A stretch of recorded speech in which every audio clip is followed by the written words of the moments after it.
Hoy vamos a estar, querida iglesia, en el capítulo 2, versículos 12 al 17. Y a quienes son juiciosos con sus apuntes,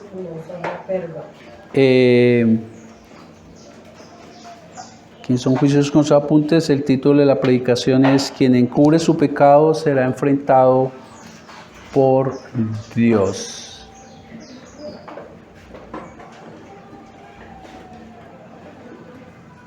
Quien encubre su pecado será enfrentado por Dios. Capítulo 2 de Apocalipsis, versículos 12 al 17. Hay un dicho popular que dice: el que anda en la miel, algo se le pega. No sé si en Perú también está ese dicho. El que anda en la miel, algo se le pega.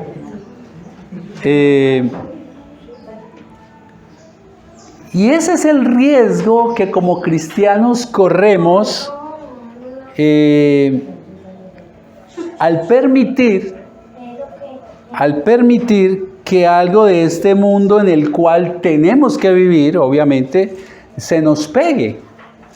Es un riesgo que se corre por vivir en este mundo, nos descuidemos y algo de este mundo se nos pegue. Somos nosotros los que tenemos que impactar al mundo y no que el mundo nos impacte y podamos terminar tolerando, viendo como normal alguna práctica pecaminosa en nuestras vidas. Y esto es lo que ocurría con la iglesia de Pérgamo, que es el mensaje que vamos a ver hoy, con la iglesia de Pérgamo. Y es el motivo por el cual, porque algo se les pegó del mundo que los rodeaba, y ahora nos vamos a enterar de qué se trata. Algo se les pegó del mundo que los rodeaba, y entonces es el motivo por el cual el Señor Jesucristo dirige a esta iglesia uno de los 7 mensajes que da en la revelación de Apocalipsis que se la dio al apóstol Juan.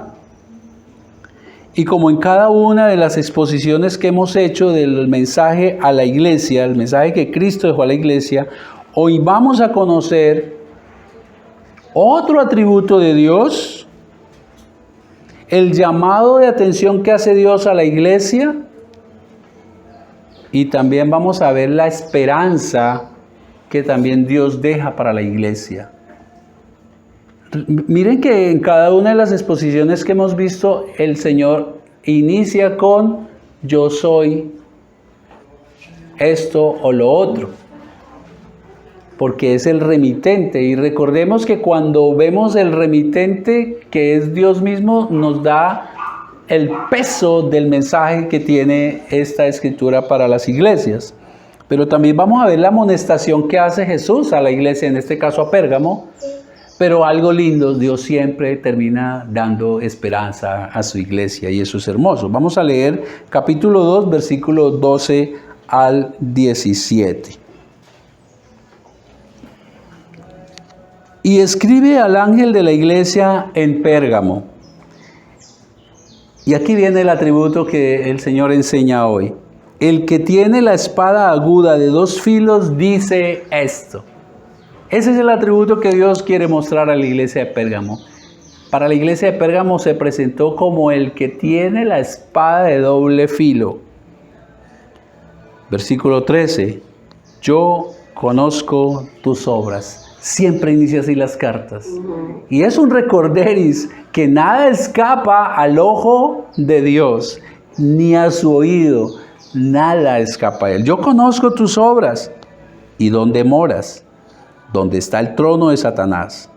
Pero retienes mi nombre y no has negado mi fe, ni aun en los días en que Antipas, mi testigo fiel, fue muerto entre vosotros, donde mora Satanás. Pero tengo unas pocas cosas contra ti. Y aquí las explica.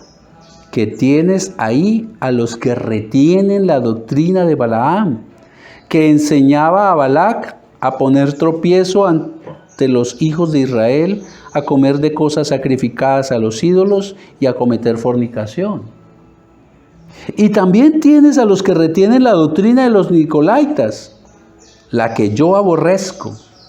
Por tanto, arrepiéntete, pues si no, vendré a ti pronto y pelearé contra ellos con la espada de mi boca. El que tiene oídos oiga lo que el Espíritu Santo dice a las iglesias. Al que venciere, daré a comer del maná escondido, y le daré una piedrecita blanca, y en la piedrecita escrito un nombre nuevo, el cual ninguno conoce, sino aquel que lo recibe.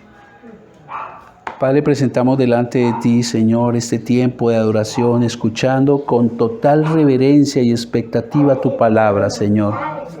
Te suplico, Espíritu Santo, que nos des el entendimiento de la misma y que hagas producir en nosotros el fruto que tú esperas para nuestra madurez y para tu gloria. Y pongo delante de ti mi vida, Señor. Guíame, por favor, para ser fiel en el mensaje que tienes para nosotros. Amén. Es importante que para comprender el mensaje conozcamos un poco el contexto. ¿Qué era Pérgamo? ¿Qué sucedía allí? Pérgamo fue una ciudad caracterizada por ser el centro principal religioso, el centro más importante de la religión pagana en el reino romano, allí en Asia Menor. Recuerden que estas 7 iglesias están ubicadas en Asia Menor de esa época y esa era una colonia del Imperio Romano. Pero Pérgamo era el centro más importante del culto pagano. Y eso es importante tenerlo en cuenta para lo que viene. Allí se rendía adoración a muchos dioses, entre ellos a Dionisio o Baco. ¿El rey de qué? De la borrachera, de la embriaguez. Baco. También, entre otros, Zeus. ¿Y quién era Zeus? El dios del trueno. El dios del trueno. Pero Zeus era considerado para ellos como el padre de todos los dioses y hombres. O sea, para ellos Zeus era el dios más importante, usurpando el puesto del verdadero Dios, de Jesucristo. Eran politeístas. Además, Pérgamo fue la primera ciudad donde se construyó el templo más grande al emperador romano.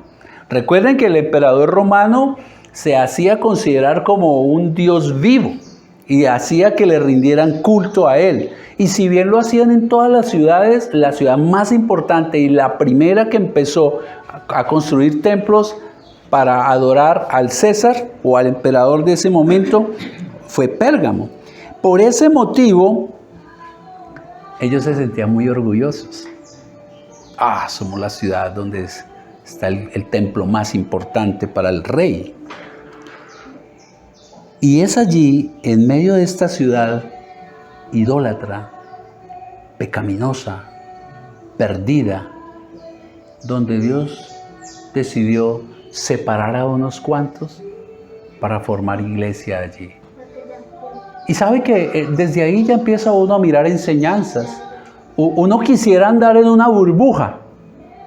Pero, ¿y qué si el Señor nos llama? Y ahora que estamos ubicando local, ¿qué si el Señor nos llama a un barrio supremamente peligroso? No quisiéramos estar allí, pero Dios escoge casualmente la ciudad de Pérgamo, la más perdida, para allí alumbrar la antorcha de su evangelio con una pequeña iglesia. Y es a esa iglesia a la que hoy tiene un mensaje el Señor. Y queridos, es que Dios no nos quiere en una burbuja. Él nos separa como antorchas de la verdad para que llevemos la luz a la oscuridad. Una luz no se nota en medio de más luz. La luz se nota es donde hay oscuridad. Y el versículo 12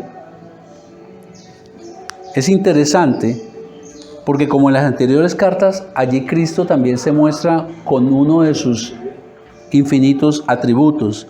Cristo se dirige primeramente también ¿a quién? Al ángel. Al ángel, escribe al ángel de la iglesia. Ahora recordemos, y ya aprendimos con las otras cartas, que aquí no se trata de un ser celestial. Se trata es del pastor de esta iglesia, de los líderes de la iglesia, pero especialmente al mensajero de Dios. Si bien en el Antiguo Testamento los mensajeros eran los profetas, aquí en las iglesias el mensajero de Dios es el pastor. Y es interesante, y tengamos eso en cuenta porque es el responsable de lo que viene. Escribe al ángel, al pastor de la iglesia. Y primeramente, ¿por qué? Porque el pastor de la iglesia es el llamado a rendir cuentas ante Dios por la iglesia que Dios ha dejado a su cuidado. Si bien el pastor de la iglesia es un hermano entre todos, es alguien que tiene mayor responsabilidad porque responde por su propia vida y responde por las almas que Dios ha dejado para su cuidado. Y esta vez el atributo con el que el Señor se presenta es el que tiene la espada aguda de doble filo. Queridos, la espada en aquella época era un arma mortal, una espada aguda y de doble filo, era el arma más mortal que había, que causaba daño y obviamente la muerte. Y el procónsul, es decir, un cargo alto que tenía el reinado allí, que era el encargado de dictar justicia, cuando él iba a dictar justicia, tenía la espada en su mano. Lo que nos quiere decir para interpretar que Jesús es el que tiene la espada de la justicia en su mano. Él es el que hace justicia. Él es el que en medio de un juicio va a decretar quién es culpable y quién es inocente, como lo hacía el procónsul. Cuando nosotros vemos el contexto es importante cuando estemos estudiando para poder comprender qué nos quiere decir el mensaje. Los judíos entendían que el que tenía la espada de doble filo era el juez romano. Y ahora Jesús está diciendo, yo soy el que tengo la espada aguda de doble filo. Yo soy el real juez supremo sobre todo el universo. Yo soy el que voy a juzgar con justicia. Y este que va a juzgar con justicia es el que envía esta carta a Pérgamo. Es Cristo el juez soberano, hermanos. Y nos vuelve a recordar en el versículo 13 las palabras que nos ha dicho varias veces. Yo conozco tus obras. Vamos a mirar cuáles son las obras que Dios conoce de la iglesia de Pérgamo. Recordando una vez más que se está dirigiendo a las iglesias de todos los tiempos y en este caso también a nosotros. Y lo primero que Dios conoce de la iglesia de Pérgamo está en el versículo 13, es la fidelidad de la iglesia en medio del sufrimiento y la persecución. Leámoslo.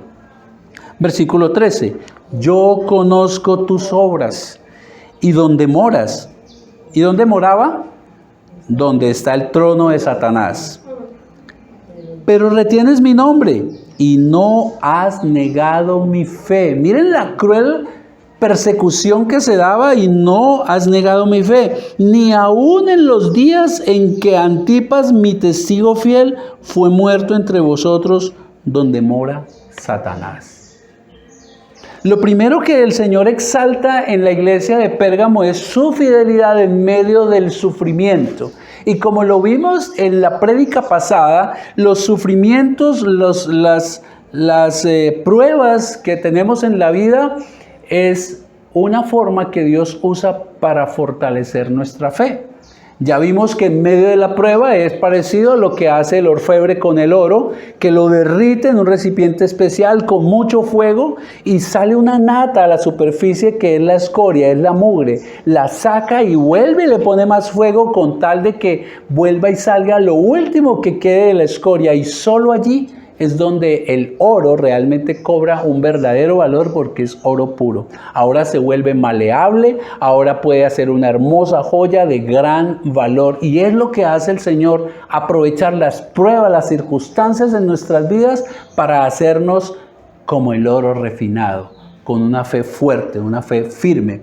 Dice el orfebre que cuando no somete al oro a estas pruebas, sino lo derrite y no saca la escoria, cuando lo va a trabajar, se parte. Por eso es que cuando salimos de una prueba, salimos más fortificados en el Señor. Salimos más fuertes. Y si usted mira hacia atrás, su fe ahorita es más fuerte que cuando antes, 1, 2, 3 años, o cuando no tuvimos semejantes pruebas. Pérgamo, la principal ciudad del culto pagano, donde se daba especial adoración al emperador romano, es llamada por el Señor, ¿cómo? Como donde está el trono de Satanás. Es así como el Señor la considera. Allí es donde está el trono de Satanás. Ahora, es una metáfora, pero a la vez es una realidad. Porque allí es donde se sentaba, ¿quién? El poder superior de Roma, el César.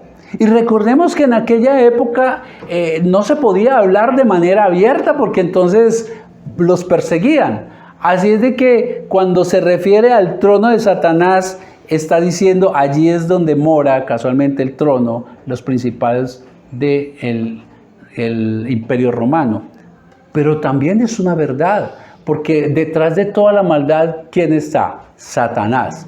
Es Satanás, y a eso se refiere, quien al final es quien está detrás de toda esta idolatría, de las prácticas pecaminosas de los fieles a los dioses falsos, y es quien también está detrás de toda la persecución a los creyentes que estaban en aquella época. Eran sometidos estos creyentes a una cruel persecución. Y una muestra es que Dios nos permite ver aquí uno de sus fieles sacrificados. ¿Y se refiere a quién? A mi fiel Antipas. Queridos, según la tradición, Antipas lo metieron entre un recipiente de bronce y fue sometido a altas temperaturas y le pusieron candela. Prácticamente terminó asado entre uno de estos, por no negar a Cristo. Por no negar a Cristo, mis queridos. Sin embargo, el pueblo de Dios, a pesar de tal sufrimiento, a pesar de ver cómo tomaron a uno de sus hermanos y lo sacrificaron, el Señor le alaba que fueron, ¿qué? Fieles. Fueron fieles, hermanos. Ellos se aferraron, retuvieron el nombre del Señor, se aferraron con fuerza a Cristo en medio de su sufrimiento y no negaron ser cristianos a pesar de que corrieron el riesgo de que los mataran. Y la pregunta es, ¿y nosotros? ¿Y nosotros que no corremos estos riesgos tan altos de vida? ¿Somos fieles en medio de los sufrimientos? Nosotros, y esto está en el contexto de ser cristiano, está en el contexto de la persecución. Y alguna vez decía un pastor de manera jocosa, hay algunos cristianos que son de la secreta. Nadie sabe que son cristianos. Nadie sabe y no quieren que nadie sepa por no correr el riesgo de que los señalen en el trabajo o en el estudio o en la misma vecindario donde viven, porque los tildan de religiosos y entonces prefieren andar en la secreta. Estos hermanos no lo hicieron. Estos hermanos públicamente demostraban ser cristianos y a pesar de la persecución y de ver cómo uno de sus hermanos terminó asado, ellos prefirieron serle fiel a Cristo. Y es un llamado para revisar nuestras vidas, hermanos. A esto es a lo que se refiere el apóstol Pablo en Romanos 10:9 cuando dijo que si confesamos con la boca que Jesús es el Señor y creemos en el corazón que Dios le levantó de los muertos, seremos salvos. Hermanos, cuando se refiere si confesamos con la boca, no se está refiriendo a lo que hoy se enseña mucho, que usted para ser cristiano y para ser salvo, siga esta oración que yo le voy a decir. No es eso. Es que en medio de la persecución, en medio de saber que inclusive la misma familia muchas veces los delataba frente a las autoridades romanas, ellos confesaban, yo soy cristiano. Pase lo que pase, yo confieso que soy cristiano. No era eso lo que los hacía salvos, esto hay que entenderlo. Lo que hacía eso era demostrar que verdaderamente eran salvos. Entonces es importante conocer esto, queridos, porque es que hoy en día se enseña que sigue esta oración y serás salvo. No, una oración no salva a nadie de ese sentido. Porque fíjese que Pablo está diciendo, y crees en tu corazón. Pero el publicar, el decir públicamente que soy cristiano, es lo que trae consecuencias. Y a ellos la muerte. Y a nosotros escasamente lastimar el ego porque nos rechazan. A eso se refería el apóstol Pablo, queridos, cuando decía si confesamos. Y ellos lo hacían. Ellos no negaban a Cristo a pesar de las circunstancias. Queridos, y la pregunta aquí es, ¿qué conoce Dios de nosotros? Yo conozco tus obras. ¿Qué es lo que Dios conoce de cada uno de nosotros? Algo que solamente Él y usted y yo conocemos, nosotros. ¿Acaso el Señor conoce la fidelidad cuando damos testimonio de Él? ¿Conoce el Señor nuestra fidelidad, hermanos? ¿O lo que el Señor conoce es que no estamos dispuestos a sufrir ni siquiera el rechazo de otros? Tenemos que revisar nuestra vida frente a los hermanos de Pérgamo y hacernos una pregunta muy honesta. ¿Por qué yo no estoy testificando? Y no estoy hablando de salir todos los días a tocar puertas, pero es que todos los días sí se nos presentan oportunidades de testificar de Cristo. Y tengamos cuidado con aquellos que dicen que la forma de testificar o de llevar el Evangelio es con nuestras vidas. Eso hay que hacerlo, obviamente, pero como coherencia de lo que decimos. Porque la salvación no es porque vean nuestras vidas, la salvación viene por la predicación del Evangelio. Y es una pregunta que, verdad, tenemos que respondernos. ¿Soy como los hermanos de Pérgamo, que corro riesgos para testificar de Cristo? ¿Y eso lo conoce el Señor y lo puede exaltar como se lo exalta a ellos? ¿O por el contrario, lo que Dios conoce de nosotros es nuestro miedo, nuestra, en últimas, vergüenza de decir que somos cristianos?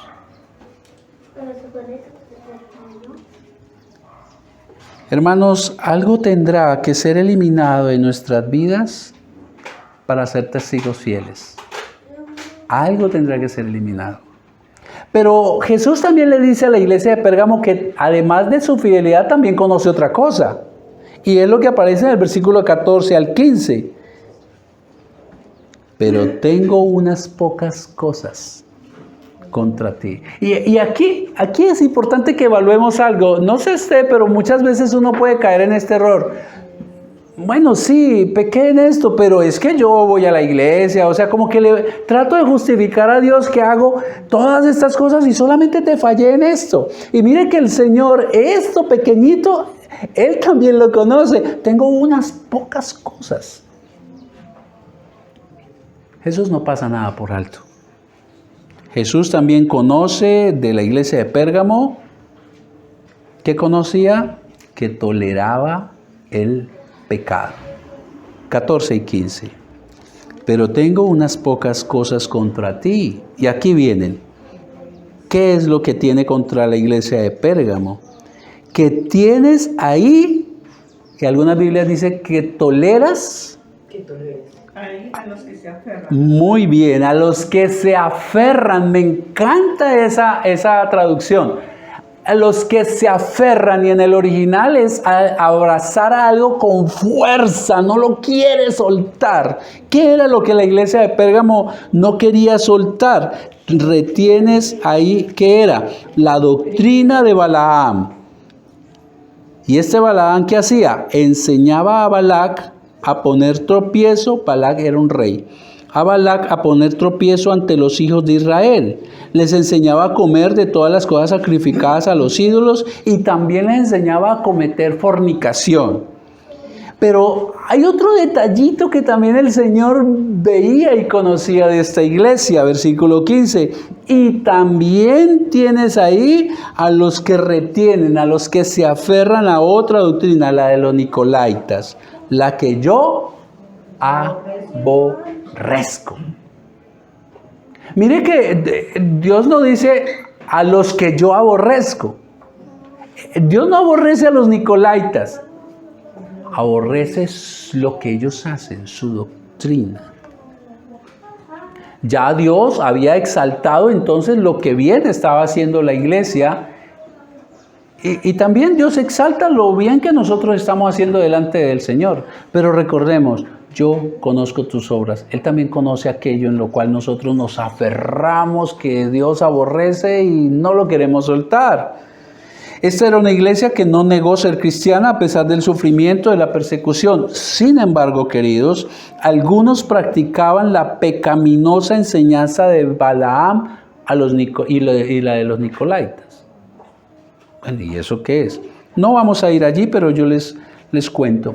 En Números 22, capítulo 22 al capítulo 25 aparece la historia de Balac. Balac era el rey de Moab.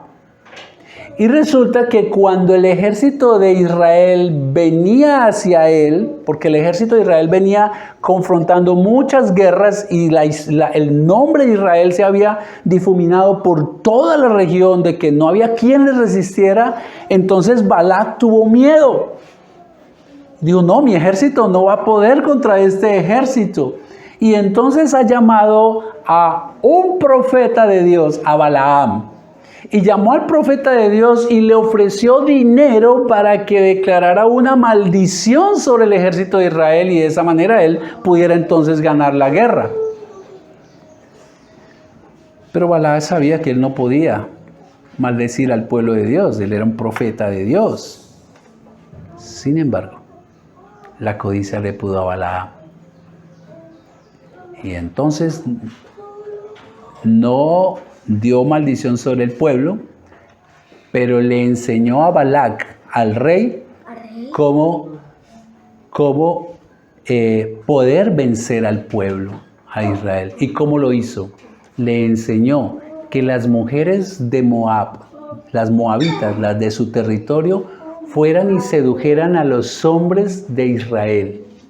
Y esa era la debilidad de ellos. Y entonces comenzaron los hombres de Israel a juntarse con las mujeres moabitas que no eran del pueblo de Israel. Y en esta mezcla le fueron infieles a Dios, que él ya les había dicho que no se mezclaran con las otras. Terminaron adorando a sus dioses, terminaron comiendo de las carnes que le ofrecían a sus dioses y terminaron fornicando con ellas también.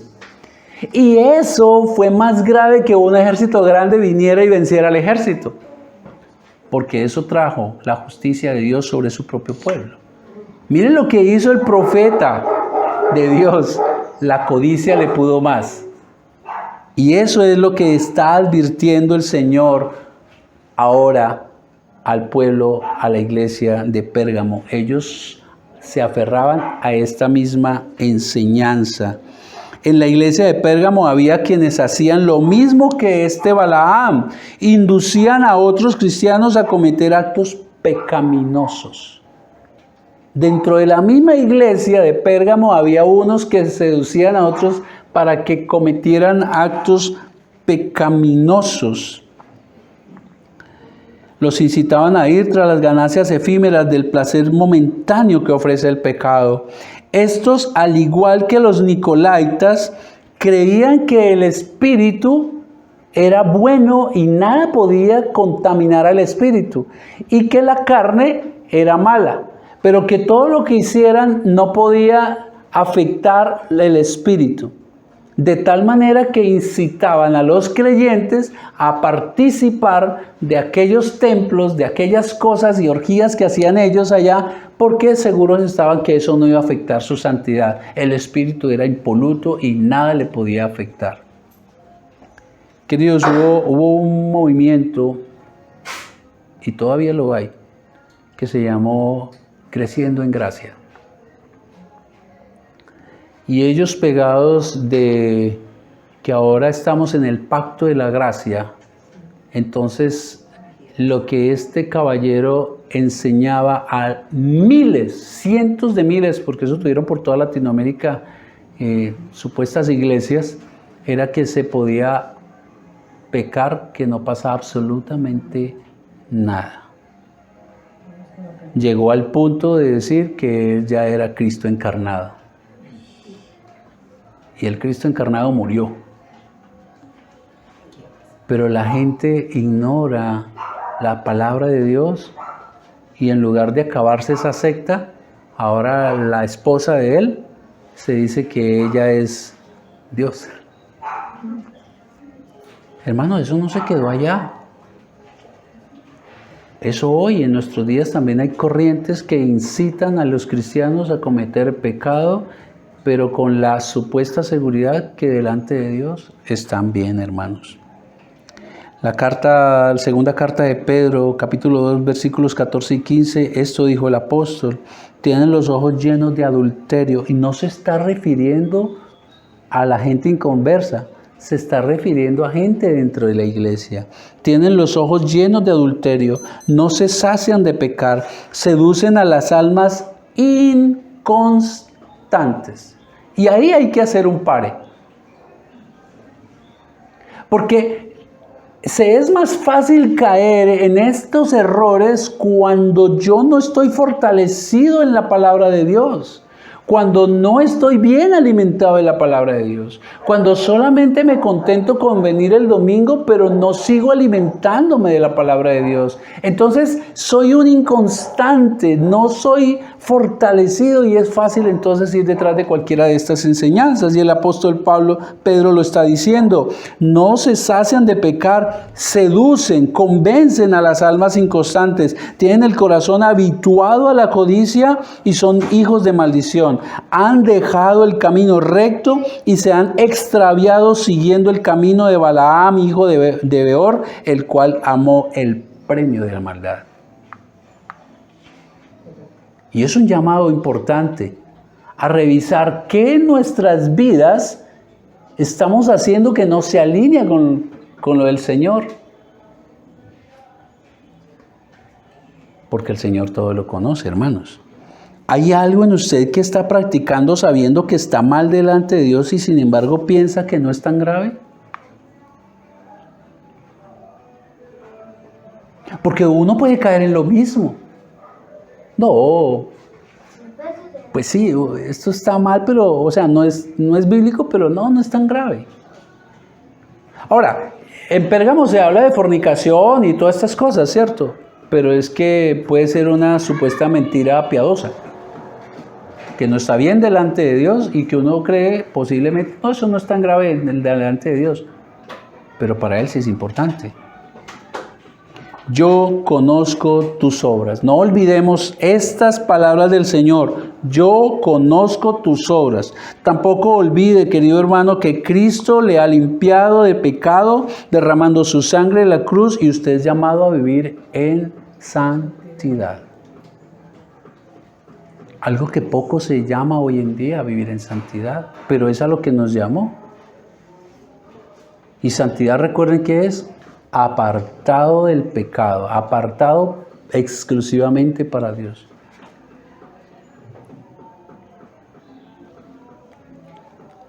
Pero no pasemos por alto que el Señor en el versículo 12, y aquí es importante también algo, y vamos a ver la implicación que tiene para el pastor de la iglesia. En el versículo 12 el Señor se dirige a ¿quién? Al ángel, ¿no? Al pastor. Y se dirige diciéndole que soy el que tengo la espada de doble filo. La espada de doble filo. Y en el versículo 14, mire que en el versículo 14 Dios no se está dirigiendo a la iglesia, se está dirigiendo al pastor. Pero tengo unas cosas contra ti, contra el ángel de la iglesia, hermanos. ¿Cuál fue el pecado del pastor de aquella iglesia? Tolerar, permitir que dentro de la iglesia algunos hermanos practicaran estas falsas enseñanzas. La primera responsabilidad recayó sobre el pastor de la iglesia. En conclusión, el pecado del pastor de la iglesia de Pérgamo fue tolerar el pecado sin decir absolutamente nada. El silencio total. Es el pastor quien rinde cuentas, quien va a rendir cuentas ante Dios, hermanos, por la iglesia que Él ha dejado a su cuidado. En Hebreos 17 dice el autor que es el pastor quien vela por sus almas. ¿Y cómo el pastor vela por las almas de ustedes, queridos hermanos? Eso lo hacemos los pastores orando por ustedes y usando la palabra de Dios, la autoridad de la palabra de Dios para enseñarles, pero también en amor, de ser necesario, para corregirles. Pero eso es algo que hoy en día poco se ve. O bien porque el pastor teme hacerlo, porque se va a poner bravo el hermano o la hermana y se va a ir. Hay que tenerlos contentos, porque la iglesia ha dejado de ser iglesia y se ha convertido en club. Y cuando uno paga la cuota en un club es para que me atiendan y yo esté contento. O bien porque el pastor teme hacerlo por distintas razones, o bien porque el hermano de la iglesia no acepta que se le corrija, con la palabra, obviamente. Y miren que es el llamado que Dios le hace al pastor de Pérgamo. Tengo unas pocas cosas contra ti. Si bien has llevado la iglesia a ser fiel en medio de la persecución, tienes algo que yo he observado. Y es que estás tolerando. Estás admitiendo que dentro de la congregación haya algunos que hagan lo de Balaam. Pequen y usted no diga nada. Ese es el llamado de atención al pastor. Y como les digo, el pastor vela por sus almas, orando, enseñando, exhortando, redarguyendo, en amor, obviamente, no como capataz, como padre. Y aquí recordamos las palabras del apóstol Pablo casi siempre que se dirigía en sus cartas, decía, hijitos míos, hijitos míos. Y exhortando a los hermanos para que se alineen a la voluntad de Dios y no sufran la disciplina del Señor. Desafortunadamente hay quienes se molestan por ello, pero queridos hermanos, ¿qué hijo hace fiesta cuando su padre le corrige? Sin embargo, cuando uno ya es adulto y mira hacia atrás, ¿qué tan agradecidos somos con nuestros padres? Uy, no, menos mal que mi mamá me corrigió en tal cosa, si no, yo estaría perdido. Queridos hermanos, cuídense, porque recuerden que es al pastor, pero a la iglesia. Y la iglesia no es este edificio. La iglesia es usted, es usted. Así es de que es un mensaje también para usted. Y por eso le exhorto, querido hermano, a que se cuide de enseñanzas que no agradan a Dios. Mire, hermanos, hay cristianos que hacen tours por iglesias. Si el Señor es el dueño de sus ovejas, Él es el buen pastor y Él es el que decide en qué redil me va a cuidar. Y por alguna razón a Dios le plació hoy tenernos en este redil. Pero, y no me estoy refiriendo a hermanos de la iglesia, me estoy refiriendo a algo que es común y que se da en muchos hermanos que hacen tours por iglesias. Y hoy vienen aquí, mañana allí, mañana... Eso hay que tener mucho cuidado. Porque no todas las iglesias son de sana doctrina. Y si usted no está cimentado en la palabra, fácilmente puede terminar comiendo cosas espirituales que no le alimentan. Le llenan, pero no le alimentan. Hermanos, hay que tener cuidado. O hay otros que son aficionados a escuchar prédicas por internet y está bien, pero hay que ser selectivos. Hay que ser muy cuidadosos. Porque su vida espiritual está en juego. No su salvación si usted es un verdadero creyente. Pero sí la forma en que vivimos delante de Dios. Y hoy por internet es tan fácil ver miles y miles de prédicas, hermanos.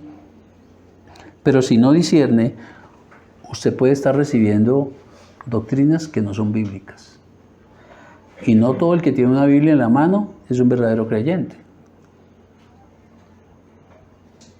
Queridos hermanos, hoy abundan muchas doctrinas del error, por ejemplo, la falsa profecía. las energías, la falsa profecía. Acuérdense que la profecía terminó, el canon se cerró y la profecía más segura es la palabra de Dios, hermanos. Pero hoy en día pululan y se ven estas iglesias llenas de gente que va detrás de que le digan qué va a pasar mañana. También existe el sincretismo, que es una mezcla entre el cristianismo y algunas corrientes filosóficas. Conocimos en estos días a una señora que cuando se dio cuenta que soy pastor y mi esposa es cristiana, dijo, yo también soy cristiana. Uy, yo sí noté las energías que ustedes traen. Queridos hermanos, tengan mucho cuidado del sincretismo, que es esa mezcla entre filosofías mundanas y el cristianismo. Hay que tener cuidado de los movimientos humanistas. La teología de la prosperidad sí que está causando mucho daño, hermanos. ¿Y saben cuáles son las consecuencias? Mala alimentación espiritual. No se madura, no se crece. Se tiene que volver a rudimentos y llevamos 20 años y hay que volver a predicarles el evangelio, hermanos. También se puede caer en supersticiones y en influencias espirituales malignas. Como cristianos no podemos ser supersticiosos.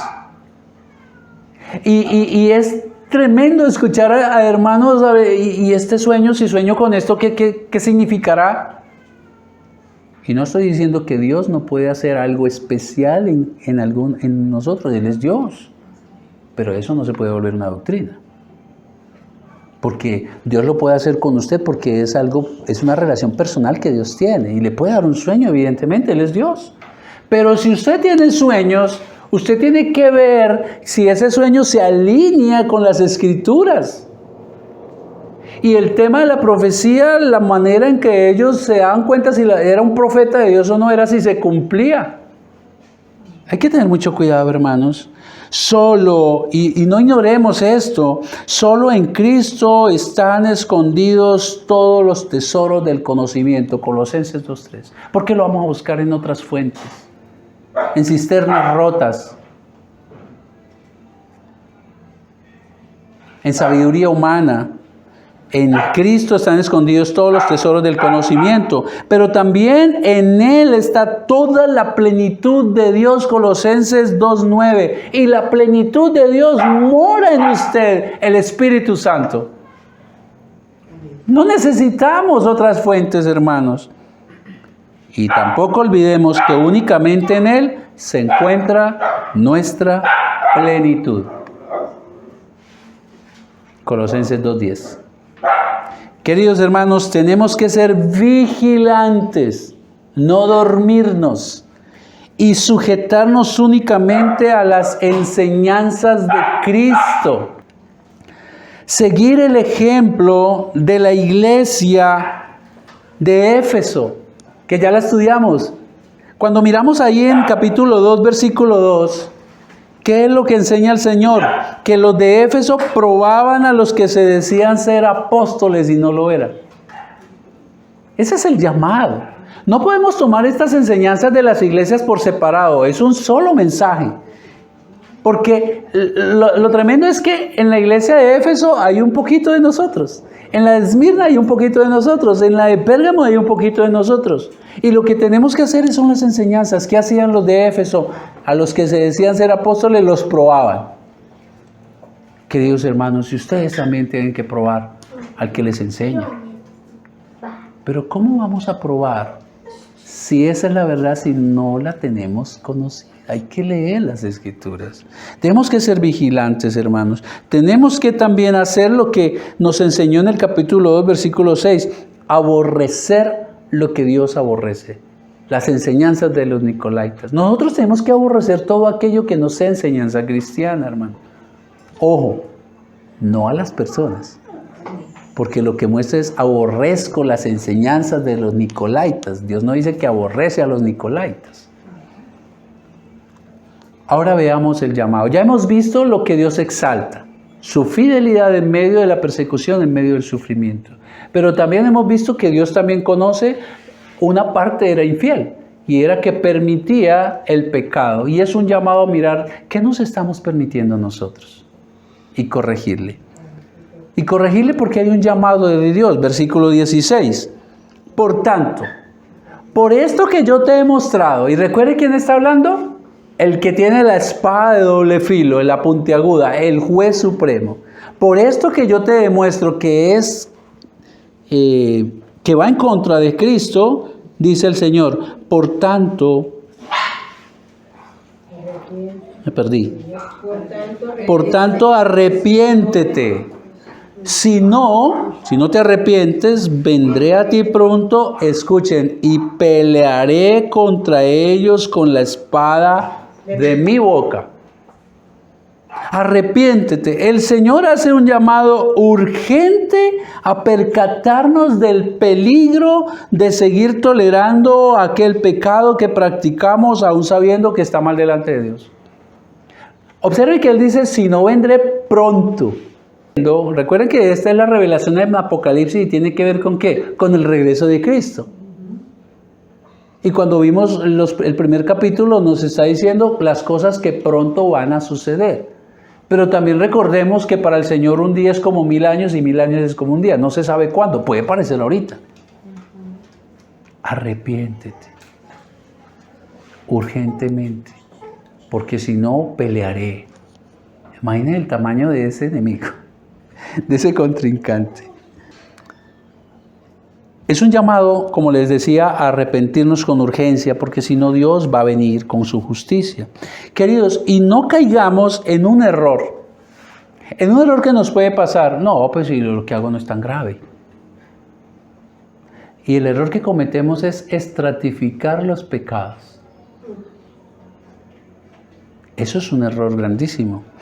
Porque para Dios, queridos hermanos, el adulterio es igual de pecaminoso que mentir. Para Dios el asesinato no es mayor pecado que ser egoísta. Para Dios mentir no es menos grave que robar. Para Dios no hay estratificación de pecados.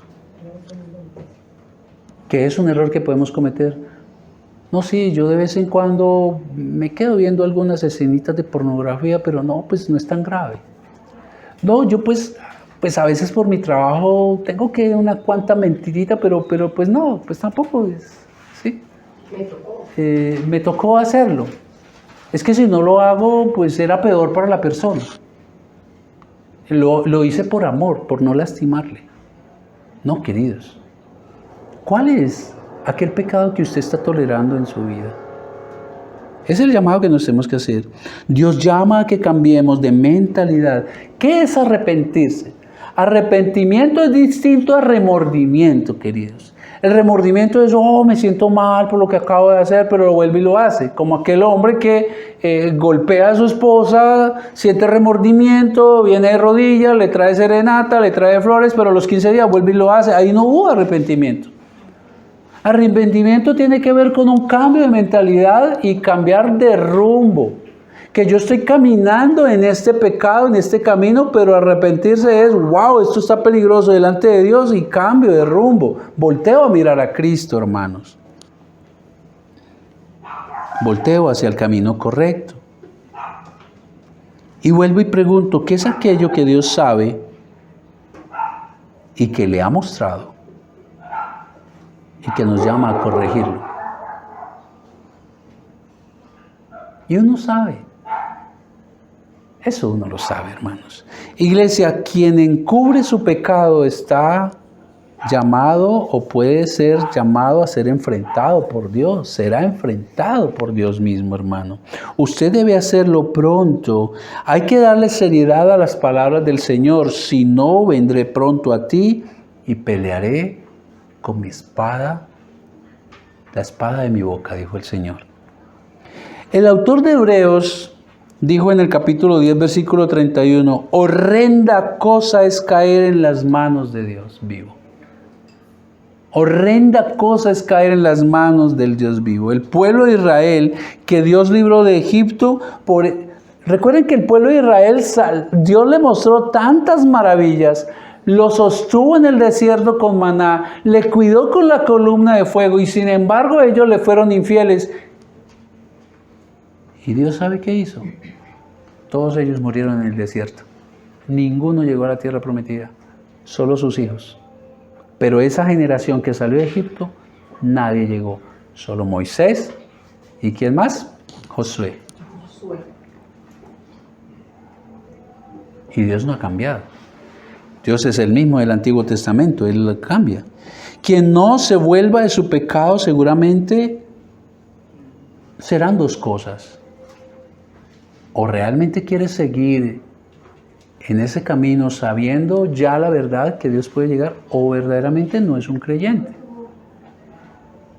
O verdaderamente no es un creyente, hermanos. Porque el creyente tiene al Espíritu Santo y el Espíritu Santo reargulle de pecado. El Espíritu Santo nos muestra en que está mal. El Espíritu Santo es el que nos ayuda a venir en arrepentimiento a Dios.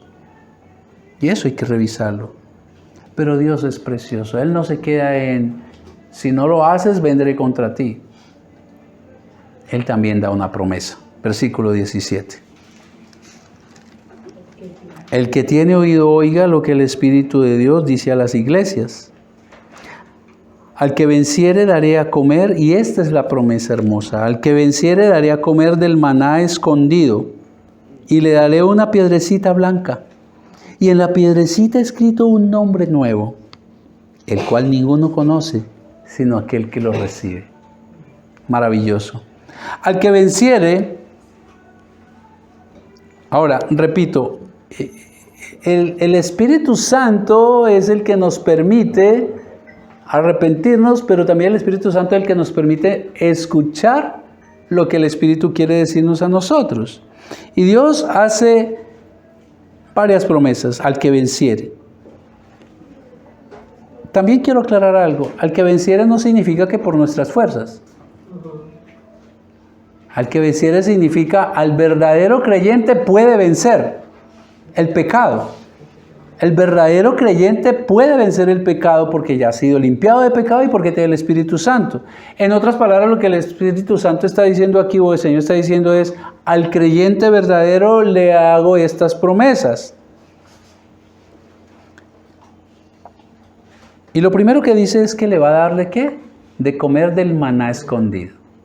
Queridos, los judíos creían que el profeta Jeremías, allá en Antiguo Testamento, antes de que viniera la destrucción del templo, había cogido el arca del pacto y allí había guardado las tablas de Moisés, que son la ley, y había guardado maná del que Dios le había dado del cielo. Y que los judíos creían que él había escondido esa arca y hasta hoy nadie la ha encontrado y nadie la va a encontrar, hermanos. Y ellos creían que cuando viniera la restauración del pueblo de Israel, entonces el arca iba a aparecer y entonces ellos iban a volver a comer maná. Y escuchen lo que el Señor les dice ahora. Sí, al verdadero creyente les voy a dar de comer del maná escondido. Pero no se está refiriendo a ese maná físico o al pan que caía del cielo. Escuchen ustedes, para poderlo entender tenemos que leer Juan capítulo 6, versículo 5. ¿A qué maná se referirá el Señor? Y el versículo 5 del capítulo 6 de Juan dice, el mismo Señor Jesucristo, yo soy el pan viviente que bajó del cielo. Si alguno come este pan, vivirá para siempre. Este pan es mi cuerpo y yo lo entrego para que la gente pueda tener vida. Queridos, Israel fue alimentado físicamente, su cuerpo fue alimentado con maná en el desierto para que no muriera, para que viviera, pero al fin murieron. Y el maná prometido a quienes se arrepienten es Cristo Jesús, quien murió para darnos vida eterna. Él es el pan de vida eterna. Y a eso se está refiriendo, porque recuerde que esto está en el contexto de la venida del Señor Jesucristo. Y si nosotros ya somos salvos, aún no somos salvos al 100%. Tenemos las arras de la salvación, pero cuando venga nuestro Señor Jesucristo, nos va a llevar con Él, como ya lo vimos en prédicas pasadas, y entonces vamos a vivir eternamente con Él. Lo que se está refiriendo es al cristiano, la promesa es que vamos a tener el maná del cielo, que es Jesucristo dándonos, asegurándonos vida eterna para vivir con Él. Desafortunadamente los judíos siguen esperando al Mesías. Ahora también hace otra promesa: al que se arrepiente le daré una piedrecilla blanca, hermanos. En aquella época el juez tenía, llamémosle su escritorio, cuando iba a ser juzgado a alguien, tenía piedra blanca y piedra negra. Si la persona salía culpable, le daba piedra negra. Culpable, a la horca, a la condena que fuera. Pero si la persona la declaraban inocente, libre de culpa, le daba una piedra blanca. ¿Y eso qué nos recuerda, hermanos?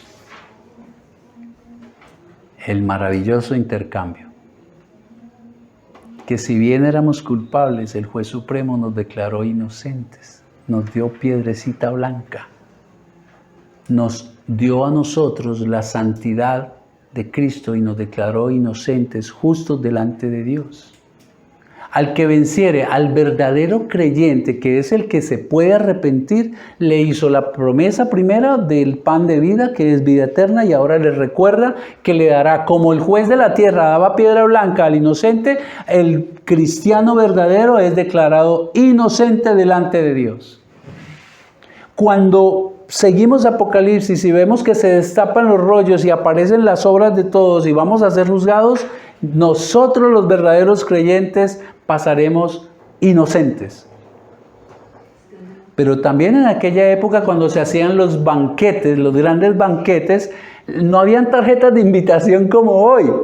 Entonces, ¿qué hacían cuando le invitaban a usted a un banquete? Cogían una piedra blanca donde estaba tallado su nombre y la partían por la mitad y le daban a usted la mitad y con la otra se quedaba el anfitrión. Cuando usted llegaba al banquete para saber si era verdaderamente usted o no, entonces las unían y tenían que encajar perfectamente. Entonces podía entrar al banquete.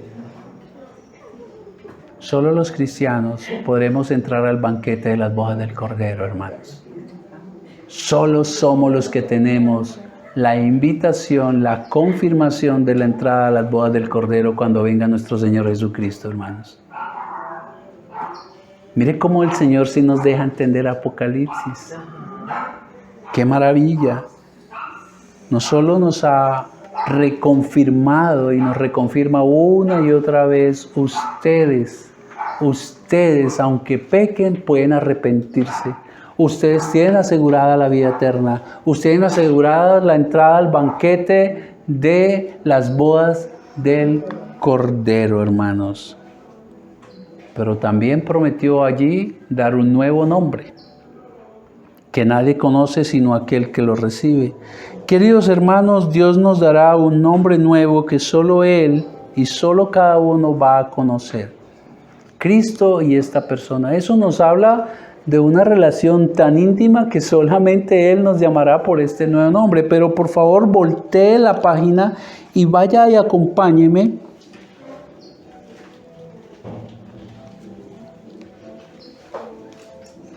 al capítulo 3, versículo 12, que es el mensaje que le manda a la iglesia de Filadelfia.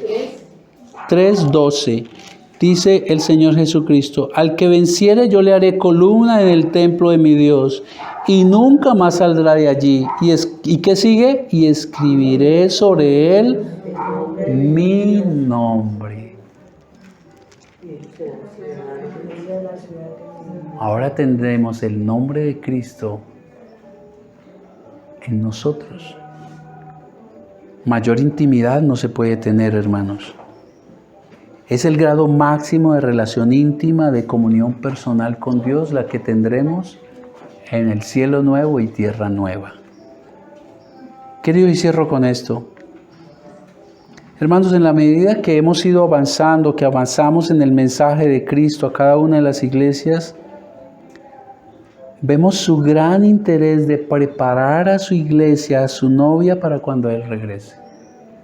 Cada uno de los mensajes que hemos venido viendo en estas cartas a las iglesias de Éfeso, de Esmirna y ahora de Pérgamo, es una forma de preparar a su novia para cuando Él regrese, porque en cualquier momento nadie sabe el día ni la hora.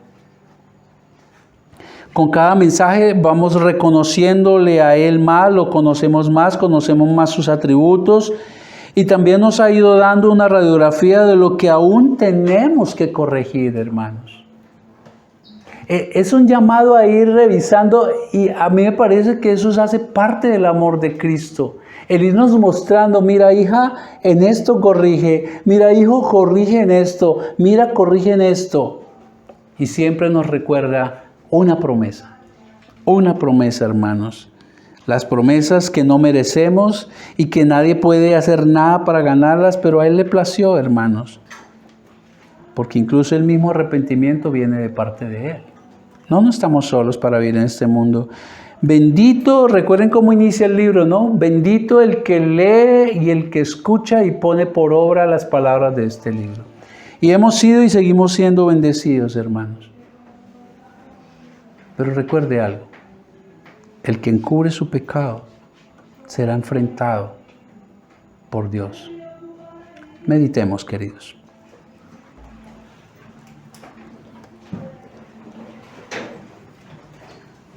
Tómese allí el tiempo